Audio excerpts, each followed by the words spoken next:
Hello food lovers, welcome back to our channel. నేను మీ రాణి Eramsetti.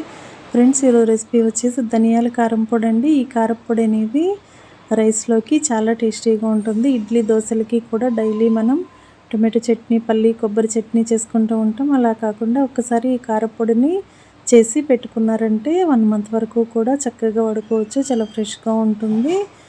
Process అంతా కూడా ఛానల్కి వెళ్ళి చూసినట్లయితే క్లియర్గా ఉంటుంది. అలాగే ప్రాసెస్ కానీ ఇంగ్రీడియంట్స్ కానీ క్లారిటీగా అర్థమవుతాయి. రిలేటెడ్ వీడియోలో రెసిపీకి సంబంధించిన లింక్ అనేది ఉంటుంది. ఓపెన్ చేసి చూడండి. ఈ రెసిపీ మీకు బాగా నచ్చుతుందండి. రైస్కి, రోటీ, చపాతీకి చాలా చాలా టేస్టీగా ఉంటుంది. దోశ, ఇడ్లీ, ఉప్మాలోకి కూడా చక్కగా సర్వ్ చేసుకోవచ్చు. కిచెన్లో అస్సలు శ్రమ లేకుండా ఒకసారి చేసి గాజు సీసాలో స్టోర్ చేసుకోండి. 1 మంత్ వరకు కూడా చాలా ఫ్రెష్గా ఉంటుంది. చాలా టేస్టీగా ఉంటుంది. తప్పకుండా ట్రై చేయండి. Thanks for watching.